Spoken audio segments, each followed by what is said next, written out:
Mais um mês começando, chegou a hora daquele vídeo com as leituras concluídas no mês anterior.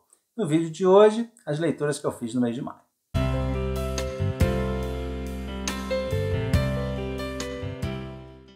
Olá pessoal, bem-vindos a mais um vídeo do Livros e E-Books. É aquele vídeo de todo início de mês em que eu mostro o que eu li no mês anterior. E como nem todos os livros que eu leio ganham vídeo exclusivo, é uma forma de falar um pouquinho de tudo que eu li, de indicar bons livros, mas sem me aprofundar tanto. De qualquer forma, os livros que já tiverem vídeo exclusivo estarão indicados tanto nos cards quanto na caixa de descrição, bem como os links para compra através da Amazon, que me paga uma pequena comissão de tudo que é comprado através desses links, e essa comissão é integralmente repassada a uma instituição de assistência social, então eu agradeço desde já a quem puder colaborar. E se por acaso você estiver conhecendo o canal agora, te convido a dar uma olhada no conteúdo já publicado e assinar o canal, sem esquecer de ativar o sininho de notificações. Então, recados dados, vamos aos livros lidos no mês de maio. E nesse mês eu li um total de 7 livros, mas não se espante com a quantidade, né? Nem foi tanta coisa assim. Porque, além de eu estar de férias, tem aí no meio poesia, teatro, ou seja, livros mais curtinhos e rápidos de ler. E eu vou começar justamente pela poesia, que não é um gênero que eu leio regularmente, mas que nesse mês apareceu em nada menos que 3 livros. E o primeiro é justamente um dos maiores clássicos da nossa literatura e que eu, vergonhosamente, conheci apenas de nome. O Morte e Vida Severina, do João Cabral de Melo Neto. E essa leitura só foi feita por indicação da minha filha, porque ela me mandou um vídeo de uma animação dessa obra e eu quis lê-la antes de assistir. E eu recomendo ambos, né? Eu vou deixar o link para a animação também na caixa de descrição. Esse volume da Alfaguara é uma coletânea de 4 obras do João Cabral e traz alguns poemas curtos, né? Muitos deles escritos na Espanha. A Faca Só Lâmina é um outro poema do livro, que é um poema bastante complexo e repleto de simbolismos, que é considerado uma das obras mais herméticas do autor, mas contrastando com ele a clareza, né, dessas duas inquestionáveis obras-primas, que são Morte e Vida Severina e O Rio. O primeiro conta a viagem do Severino, que, cansado da seca, sai do interior de Pernambuco e atravessa todo o estado, sonhando com uma vida melhor em Recife, mas acaba descobrindo que, chegando lá, o sofrimento e as dores continuarão ditando a sua vida. E é uma obra bastante pesada e dolorosa, mas por se tratar de um auto de Natal, consegue transmitir uma mensagem de esperança e de recomeço. E é um poema lindíssimo, né, que nos faz pensar não só nos retirantes, mas também nos fugitivos de guerras, de perseguições e na dura realidade, né, que essas pessoas enfrentam. E o outro destaque do livro é O Rio, que de certa forma reconta o trajeto do Severino, mas do ponto de vista do rio Capibaribe, desde a sua nascente até desaguar no oceano, e tudo que ele vê, né, no seu caminho, desde o sofrimento dos homens e animais no sertão, passando pelas gigantescas plantações de cana e suas usinas, até as populações miseráveis que vivem às suas margens, né, nos manguezais da periferia de Recife.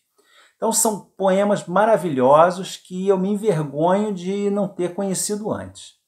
Também de poesia, mas já misturado com textos de não ficção, eu trago 2 obras que eu adquiri do próprio autor numa viagem que eu fiz ao Espírito Santo.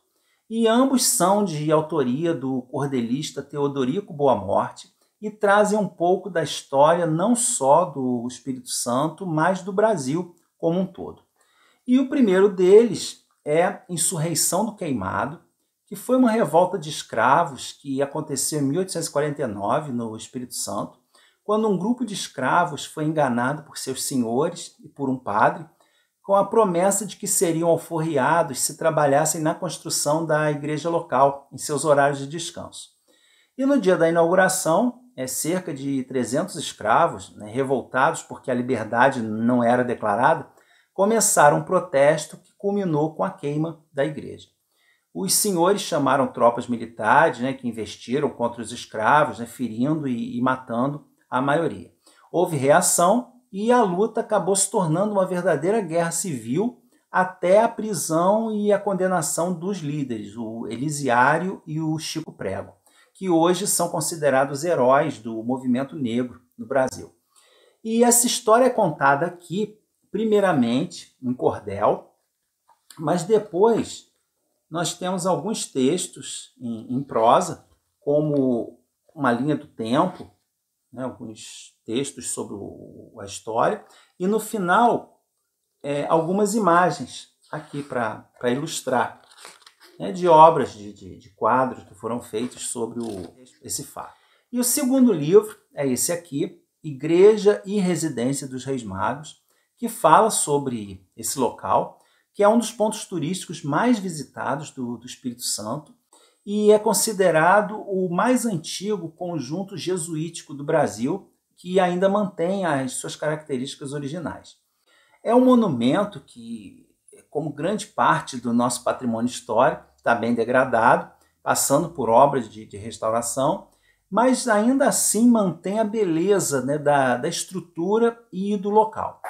A construção da igreja data aproximadamente de 1580 e ao redor dela se desenvolveu um povoado quase exclusivamente indígena, que em 1860, ocasião da visita do imperador Dom Pedro II, tinha 3.000 habitantes.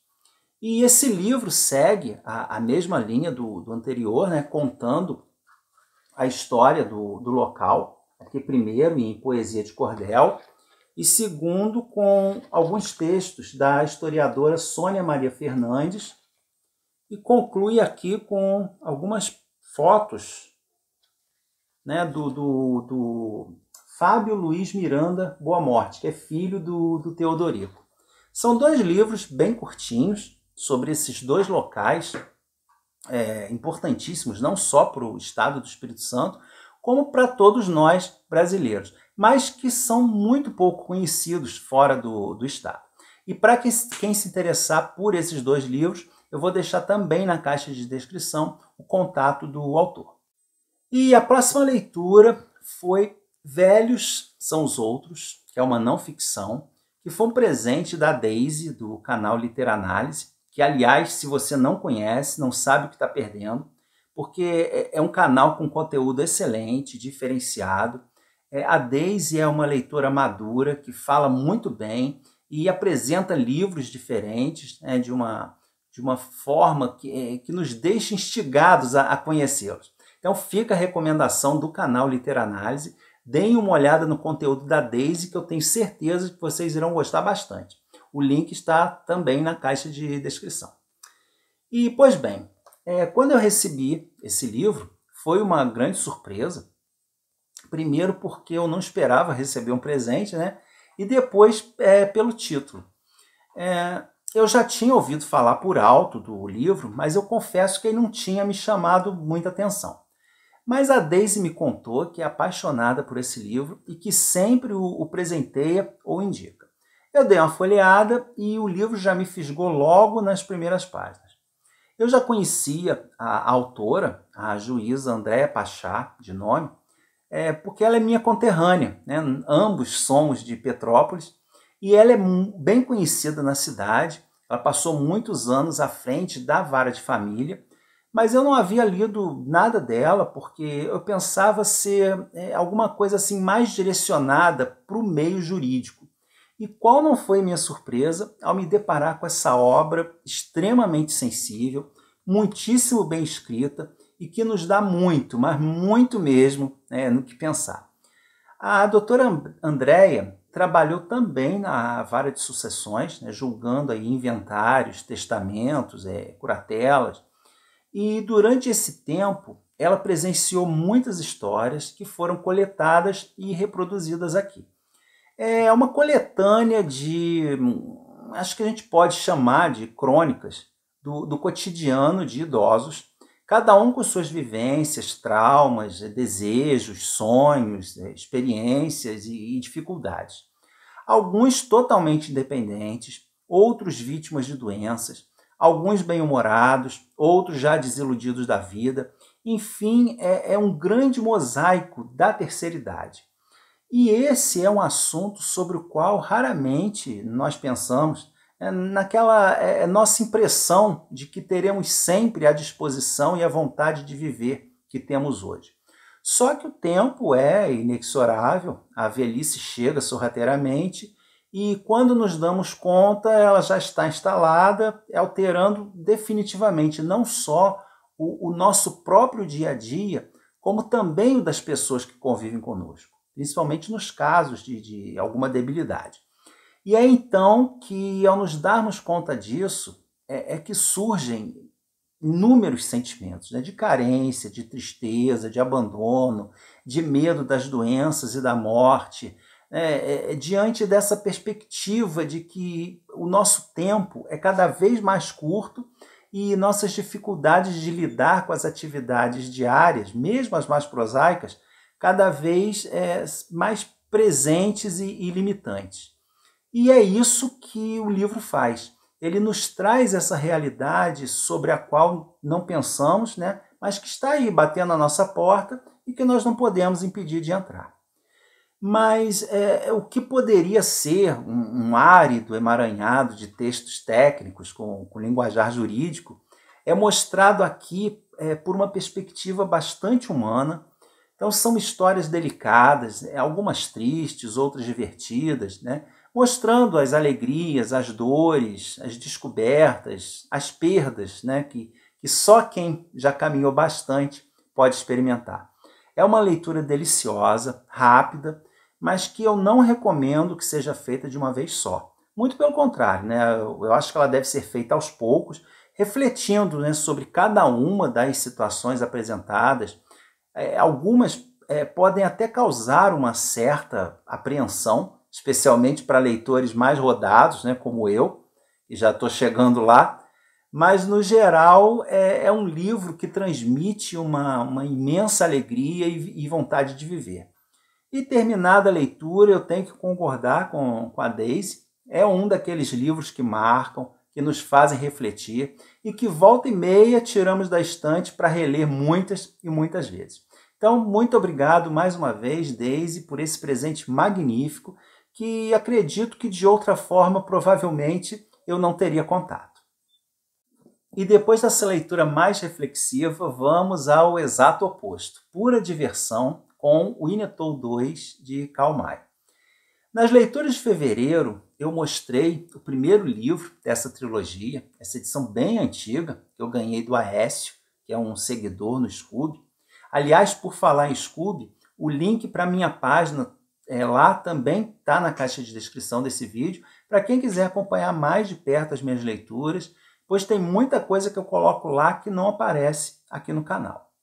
E esse livro aqui também foi uma grande surpresa, uma leitura apaixonante.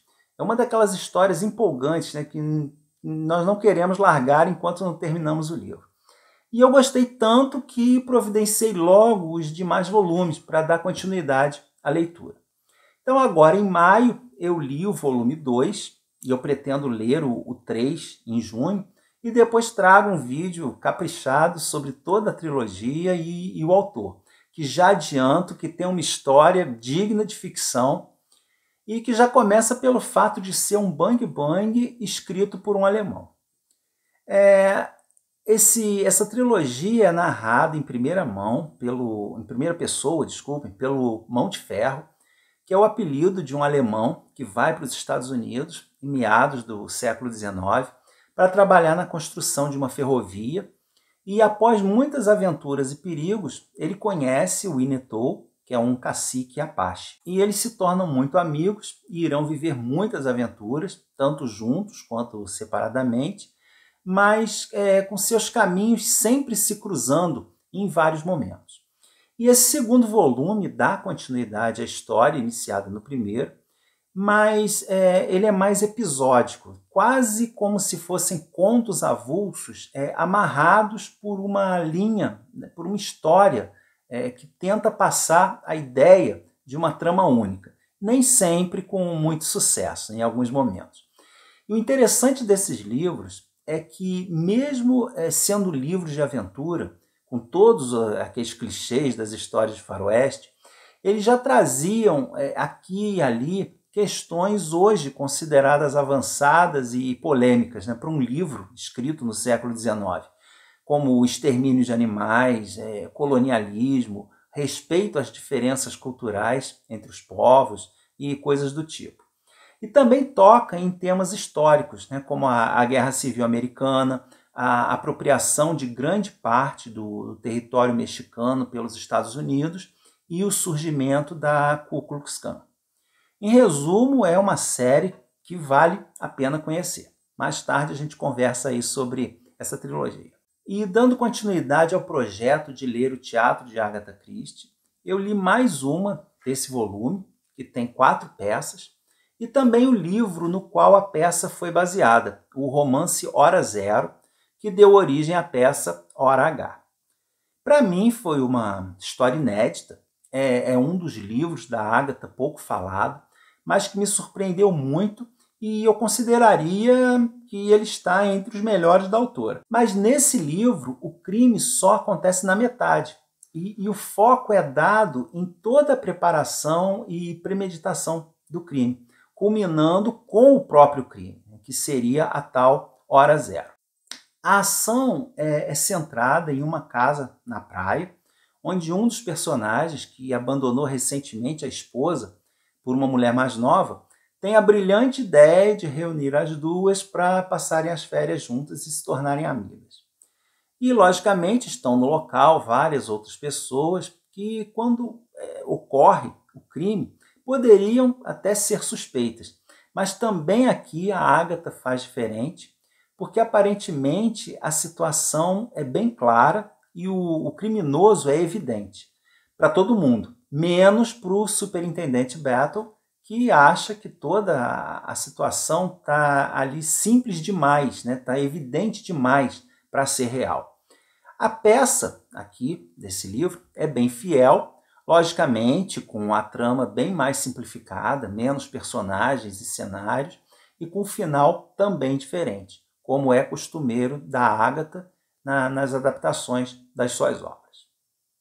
E o último livro que li, também o maior deles, foi um clássico vitoriano, A Pedra da Lua, do Wilkie Collins, que é considerado um dos primeiros romances policiais ingleses, né, que daria início a toda uma tradição de boas obras e escritores do gênero vindos do Reino Unido. E sendo um livro mais antigo, claro que o ritmo dele é mais lento, é um pouco diferente, né, do que viria depois, mas é visível a influência dele em outros escritores posteriores, como a própria Agatha Christie e o Edgar Wallace, que são autores que certamente tiveram contato com essa obra na juventude, porque já era um clássico. É um livro de mistério que começa com o roubo de um diamante na Índia, que depois é presenteado a uma bela jovem inglesa no seu aniversário de 18 anos. Mas na mesma noite a joia é novamente roubada e algum tempo depois, cada uma das pessoas presentes na ocasião relata a sua versão da história através de cartas, diários, narrativas textuais. Então é um livro assim, bem diversificado, porque nós temos, além desses vários tipos de texto, também personagens bem diferentes. Alguns são divertidos, outros são pedantes, alguns são formais, né, e que mostram de forma bem explícita aquela rigidez das classes sociais da Inglaterra vitoriana. É um livro muito bom, recentemente lançado pela Pedra Azul, e que é um prato cheio para quem gosta do gênero. Então, isso foi tudo que eu li no mês de maio, e agora eu quero que vocês me contem lá embaixo nos comentários o que leram, se conhecem, se ficaram interessados em conhecer algum desses livros que eu mostrei. E eu peço também que, se gostaram do vídeo, não se esqueçam de deixar sua curtida, porque isso é extremamente importante para o crescimento do canal. Um grande abraço a todos e a gente se encontra semana que vem em mais um vídeo aqui no Livros e E-Books.